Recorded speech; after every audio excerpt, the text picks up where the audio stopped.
A sífilis é uma infecção sexualmente transmissível bacteriana que, se não diagnosticada e tratada, causa graves problemas de saúde e até a morte. Com tratamento médico adequado, a doença é curável, mas, segundo a Organização Mundial da Saúde, a sífilis está aumentando. Mulheres grávidas, contaminadas e não tratadas adequadamente podem transmitir a bactéria pela placenta e o feto desenvolve a sífilis congênita, com 1,6 milhões de casos no mundo. Nós vamos conversar sobre isso com Daniela Magalhães, enfermeira e responsável técnica pela vigilância da sífilis no DF. Olá, Daniela, seja bem-vinda. Obrigada por participar aqui do nosso programa Cidadania Mulher. Eu que agradeço a oportunidade e fico muito feliz de estar aqui hoje com vocês.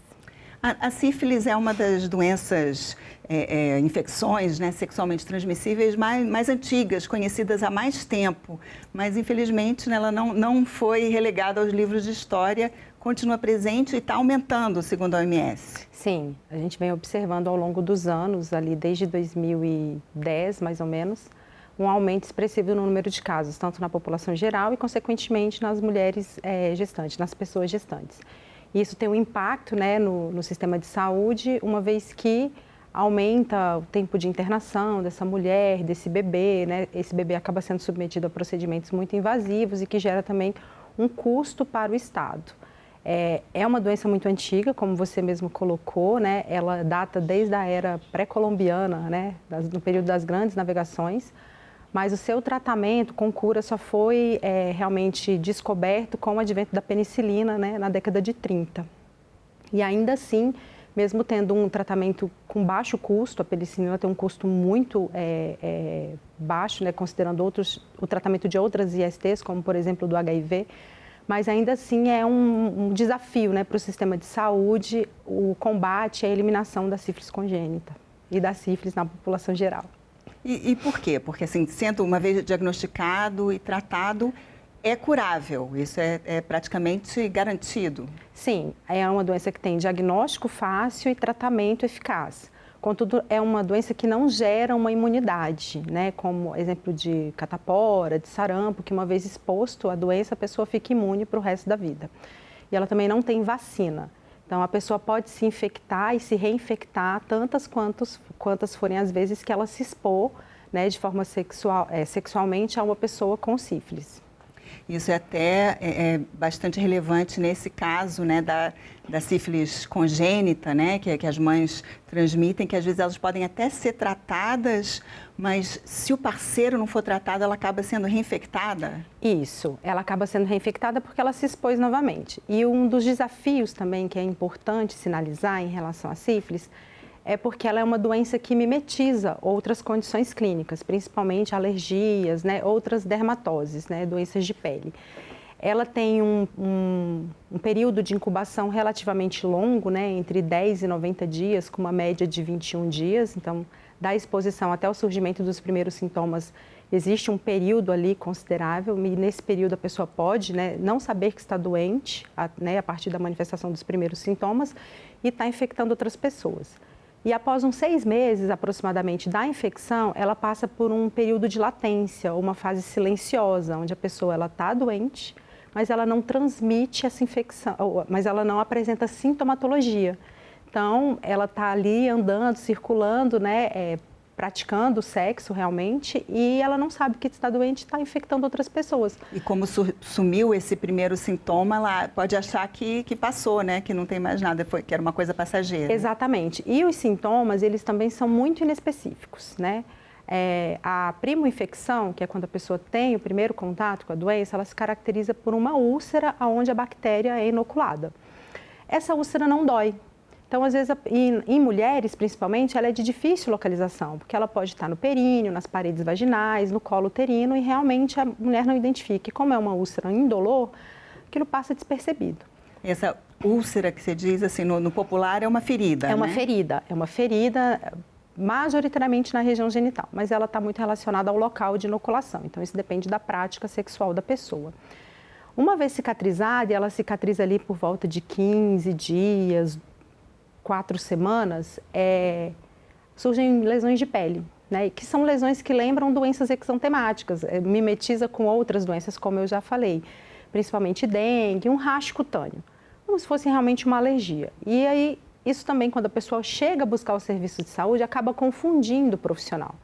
Por isso que a gente sempre fala, né, a gente tem que pensar sifiliticamente. Se eu tenho uma lesão de pele ou uma lesão genital, que eu não tenho uma causa aparente, oferta-se teste rápido, né, para a detecção da doença e inicia o tratamento.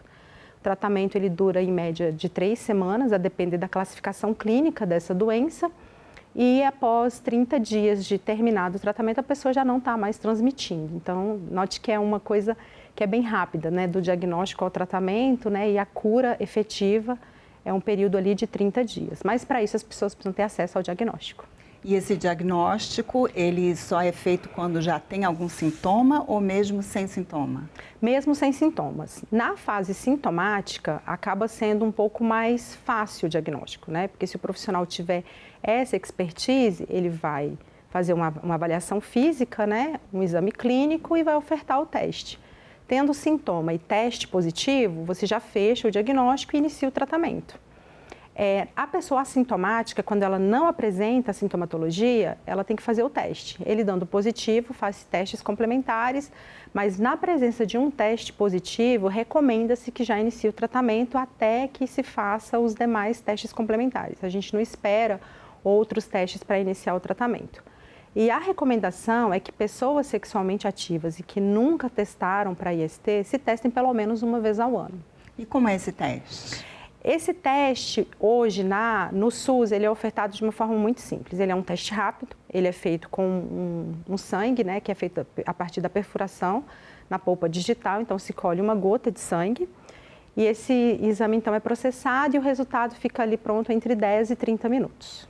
E esse teste rápido, ele faz parte do pré-natal das mulheres grávidas? Faz. Ele faz parte, no Distrito Federal ele é ofertado nos 3 trimestres, né, no início do pré-natal, no início do segundo trimestre e no início do terceiro trimestre. E as mulheres também repetem esse teste ali no momento do parto, quando elas entram, né, para ter o parto. Nas situações de abortamento também ele é ofertado e nas situações de violência sexual. E o que é a sífilis congênita? Quais as complicações que podem acontecer assim, durante a gestação? Tá. Elas variam dependendo do trimestre gestacional. Quando a mulher ela se infecta ali no primeiro trimestre ou quando ela está numa fase muito recente da infecção, a sífilis ela é causa primária de abortamento, né, do primeiro trimestre e no segundo trimestre pode causar malformações fetais. Né, a sífilis também pode causar natimortalidade, né, o óbito do feto dentro do útero da mãe, como também partos prematuros e malformações congênitas, né, como cegueira, atraso do desenvolvimento neuropsicomotor, lesões ósseas, né, lesões de órgãos-alvo, como o fígado, o sistema nervoso central.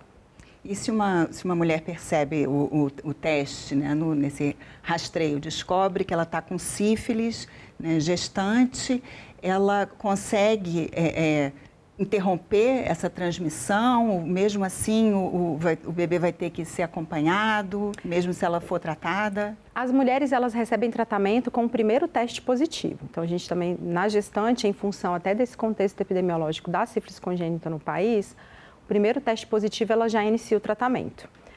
Iniciando o tratamento, as chances de ocorrer uma transmissão vertical é menos de 1%. Então, o tratamento é efetivo ali em 99% dos casos.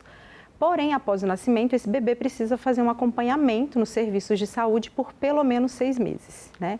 Mandatório fazer uma avaliação oftalmológica, porque pode cursar no futuro com cegueira e o exame audiométrico, né, para afastar surdez, porque também são duas condições ruins, né, 2 desfechos ruins que crianças com sífilis congênita ou expostas a sífilis podem ter, né, no seu desenvolvimento.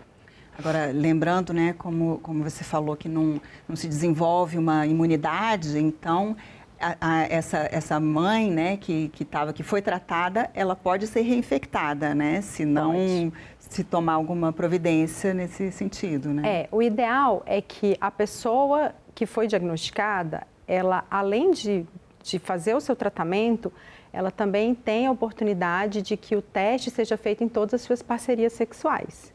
né? Então, o parceiro, se o parceiro tiver um parceiro, se o parceiro do parceiro tiver um parceiro.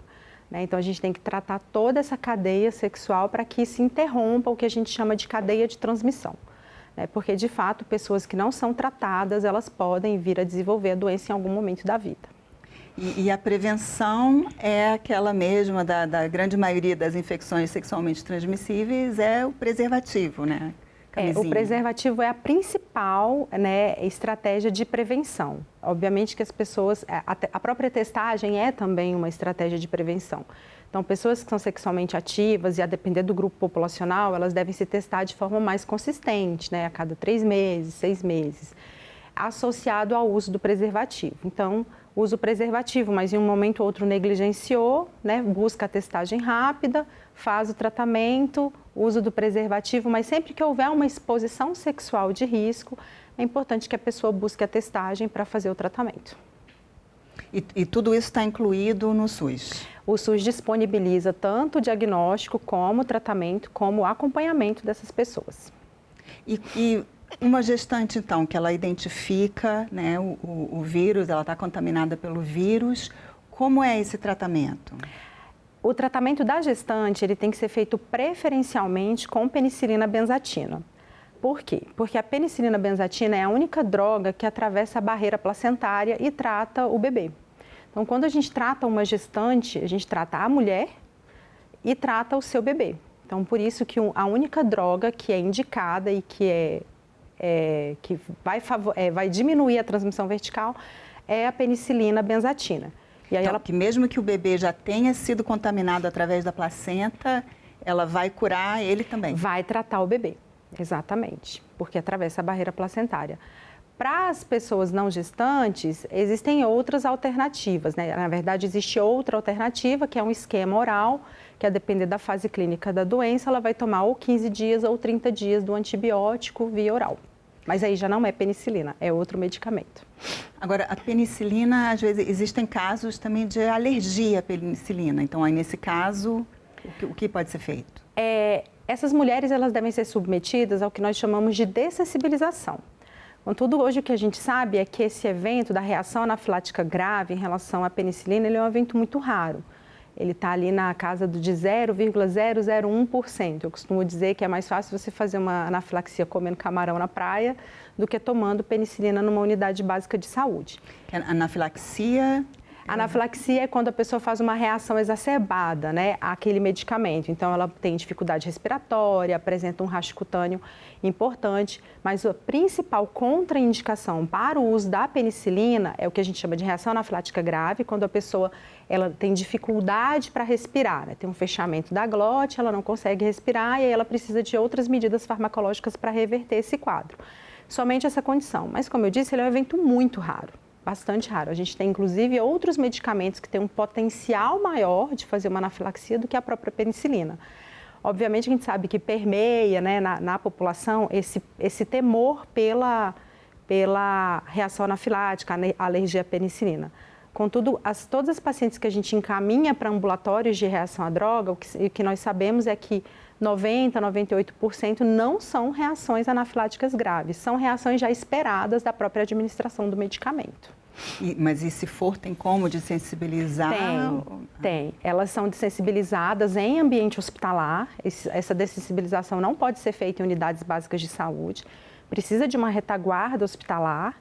É feita de forma ambulatorial, ela vai lá e ela toma pequenas doses, né, da penicilina de forma oral.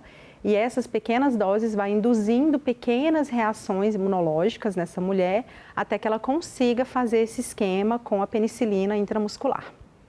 Agora, a gente vê sempre, né, lendo sobre isso, que tem que ser o tratamento adequado, né? Isso. Que tem uma sequência de doses, não adianta só começar aí, né?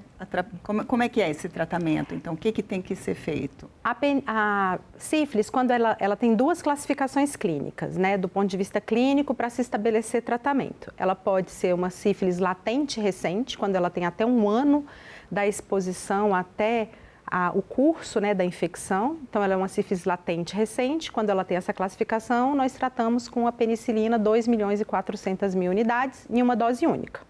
Então, essa mulher vai tomar uma dose única fracionada, né, em 1.200.000, e ela resolveu o problema dela, uma semana de tratamento, né? Toma aquele dia e acabou, vai fazer só o segmento laboratorial.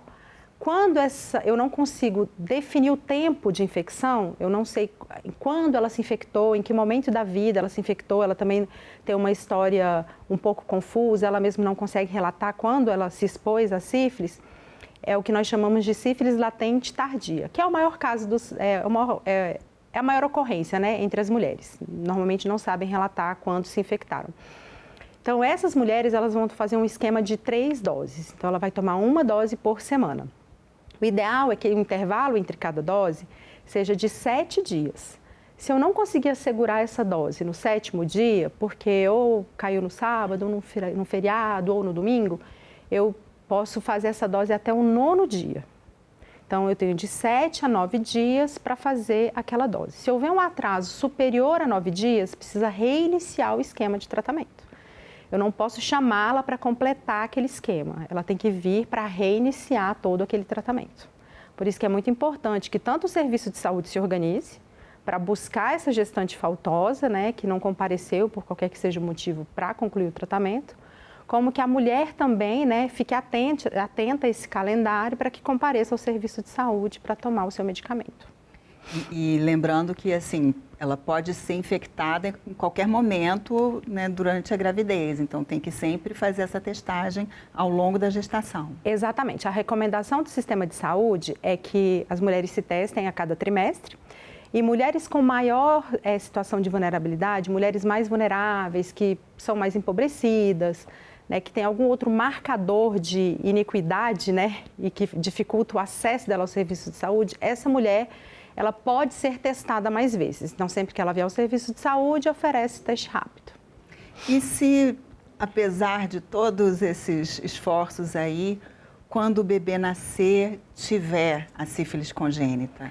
Para nós definirmos que aquele bebê nasceu com sífilis congênita, ele tem que atender a alguns critérios. Então, essa mãe, ela não recebeu um tratamento adequado ou ela não foi tratada. Além disso, essa criança apresenta alguns sinais. Embora 80% dos bebês nasçam sem sintomas, mas ele colhe um exame que é comparado com o exame da mãe dele, e aí essa diferença de valores entre o exame da mãe e o exame do bebê é quem classifica ele como sífilis congênita. Contudo, se a mãe não foi tratada, ele já é sífilis congênita. Esse bebê, ele vai receber tratamento, né, por até 10 dias na maternidade, né, por ocasião do nascimento, além de fazer outros exames. Avaliação do líquor cefalorraquidiano para identificar se não houve uma contaminação do sistema nervoso central, raio-x de ossos longos para ver se não teve nenhum comprometimento ósseo, porque a doença pode causar comprometimento ósseo, e outras avaliações hematológicas, né, vai fazer um hemograma para avaliar essa condição do bebê. Esse bebê, então, vai tomar penicilina cristalina, aí já é uma outra apresentação, é um medicamento que é feito intravenoso, né, tem que puncionar a veia do bebê e administrar esse medicamento de forma intravenosa, e ele vai ficar internado por 10 dias. Concluído o tratamento, ele tem que ser encaminhado para um ambulatório para fazer esse segmento dele, e ele fica em acompanhamento por 18 meses. Porque aí vai se avaliar outras condições, né, capacidade auditiva, capacidade visual, se ele não apresenta nenhum tipo de atraso no desenvolvimento neuropsicomotor, né? E aí ele fica em acompanhamento laboratorial por 18 meses, mas o clínico, essa avaliação, né, sistêmica, ela é feita por até 2 anos. Porque ele mesmo sendo submetido a esse tratamento inicial, conseguindo curar, ele ainda pode desenvolver, dependendo do tempo que ele ficou infectado? Não, porque pode haver falha no tratamento, né? Ele pode ter uma reativação dessa doença, porque o tratamento ele também é muito indivíduo dependente, né? Depende da capacidade de resposta de cada organismo. Né? Tanto que algumas mulheres elas têm uma queda da titulação de um dos exames que é monitorado muito rápido, outras demoram um pouco mais. Essa resposta ao tratamento ela é indivíduo dependente, contudo o tratamento é bem eficaz. E o bebê pode depois desenvolver alguma outra reação, apresentação tardia? Pode apresentar, ele pode ter manifestações tardias, como hepatite sifilítica, né, que é quando a doença acomete o fígado. Ele pode ter uma reativação pelo sistema nervoso central, apresentar o que a gente chama de neurosífilis, pode ter diminuição da capacidade visual, da capacidade auditiva, pode apresentar algum comprometimento ali do desenvolvimento neurológico dele. Isso mesmo já tendo, assim, o exame de sangue estando liberado, já tendo tratado, ainda já pode tendo desenvolver. tratado. Por isso que eles ficam em acompanhamento por 18 meses, para que a gente afaste qualquer possibilidade de uma transmissão vertical. Ou seja, o melhor é pegar na gestação, né? Exatamente. Eu costumo dizer que a gente precisa carregar essa gestante no colo, né? Acompanhá-la muito de perto, fazer essa busca ativa caso ela não retorne ao serviço, né? Sensibilizá-la sobre a importância desse tratamento, sobre a importância de outros métodos de prevenção, sobre a importância de trazer essa parceria sexual, né, para o pré-natal do parceiro, que também é um programa que é ofertado pelo SUS, né, onde a gente trabalha a paternidade responsável, o papel do homem, né, na gravidez, porque gravidez também é assunto de homens. Né, e é desafiador, né, porque trazer esse homem para o serviço de saúde, que muitas vezes é um espaço muito feminilizado, pouco acolhedor para os homens, é um desafio. E principalmente saber abordar esse casal, né? Em que momento você vai abordar um, vai abordar o outro. A questão do sigilo, da garantia do sigilo, da garantia da confidencialidade. Essa abordagem não pode ser constrangedora, nem coercitiva, muito menos punitiva, né? A pessoa precisa se sentir acolhida e num ambiente seguro, onde ela vai ser tratada com respeito. Porque sabemos que as ISTs, elas trazem um estigma muito grande, né? Principalmente na vida das mulheres. E além da transmissão sexual, tem alguma outra forma que deve ser, se preocupar com ela? Sim, esse bebê pode se infectar no caso da transmissão vertical. Se a mulher tiver essas feridas, essas úlceras genitais no momento do parto, no caso de um parto vaginal. É mais raro de acontecer. Ou pelo aleitamento materno, se também tiver úlcera ali no mamilo, na região, né, da mama. Mas a principal forma é pela inoculação na pele não íntegra ou na mucosa. E a sífilis majoritariamente, a transmissão dela é sexual, principalmente na fase da ferida e das lesões de pele. São lesões altamente infectantes, muito ricas no treponema, que é a bactéria que causa a sífilis. Então, onde aquela lesão encostou, se tem uma solução de continuidade, né? Se é uma mucosa, a bactéria pode ser inoculada e ali ser a porta de entrada da infecção. Mas tem que ser uma coisa, assim, tem que estar exposto e também é bem rápido, né? Se não me engano, a bactéria, ela não ela é facilmente, ela morre rápido. Morre né? rápido. Não tem como pegar no banheiro? Não, você não vai pegar se você sentar num vaso sanitário, se você sentar numa cadeira de transporte público, não é dessa forma. Tem que ser um contato mesmo de pele, com mucosa, com solução de continuidade. A OMS, ela alerta, né, que está aumentando a sífilis e ela faz uma relação com a pandemia, né, da Covid-19, que teve uma queda na prevenção e na ida aos postos de saúde, mas aqui no Brasil, pelo que você falou, já começou, antes mesmo, já estava aumentando, né? Tem alguma suspeita por que isso aconteceu? A sífilis adquirida, ela passou a ser uma doença de notificação compulsória, que é a sífilis que acontece na população geral, em 2010. Então, antes disso, o sistema de saúde não conhecia esses casos. Então, de 2010 para frente, a gente fala, observamos um aumento porque começamos a informar o sistema de saúde, porque foi quando efetivamente começamos a contar os casos. Depois de 10 anos ali, 2010, 2020, a gente observou um crescimento grande mesmo. Isso está muito relacionado à prática sexual, né? As pessoas negligenciam mais o uso do preservativo ou praticam sexo sob efeito de substâncias, muitas vezes psicoativas, ou uso de álcool de forma exagerada, ou outras drogas, por exemplo. Elas acabam negligenciando o uso do preservativo, que é a principal estratégia. E é uma doença comportamental, não falo de comportamento de risco, mas está muito relacionado à prática sexual das pessoas. Isso é do ser humano, é da sociedade. Com a pandemia, o que nós observamos? Havia um medo das pessoas de buscar o serviço de saúde por medo de se infectar. Contudo, as pessoas não deixaram de se relacionar. Né? Existem até algumas expressões que no serviço de saúde a gente conhece, que era o lock date. Então, tinha uma parceria fixa, ambos estavam ali em confinamento, mas tinham seus encontros sexuais. E isso é do ser humano, né? E isso acabou favorecendo a disseminação da doença. Com a baixa procura, baixa testagem, quando as pessoas saíram desse confinamento e que começaram a realmente retomar suas vidas e buscar a testagem, a gente observa esse aumento de novo no número de casos. Mas é uma doença que está aí na sociedade desde muito tempo. E se quem está nos assistindo tiver alguma dúvida, quiser saber mais, quiser saber onde procurar, né, um teste, como fazer? No Distrito Federal, esse teste está disponível em todas as unidades básicas de saúde e no Centro de Testagem e Aconselhamento, que fica ali na 508 Sul, né, no Hospital Dia, que é um hospital que é bem conhecido das pessoas que moram aqui em Brasília.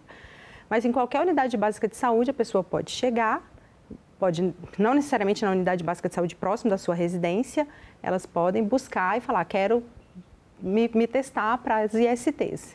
Ali ele vai fazer não somente o teste para sífilis, mas também vai ser ofertado o teste para o HIV, para hepatite B e para hepatite C. Isso no Brasil todo pelo SUS? Isso no Brasil todo pelo SUS. Daniela, muito obrigada pelos esclarecimentos sobre a sífilis congênita e eu agradeço também a você que nos assiste. Essa entrevista e muitos outros programas estão disponíveis no nosso site senado.leg.br/TV ou então no canal da TV Senado no YouTube. Aproveita para se inscrever lá e marca o sininho para receber notificações. Mais uma vez, obrigada pela atenção e até o próximo Cidadania Mulher.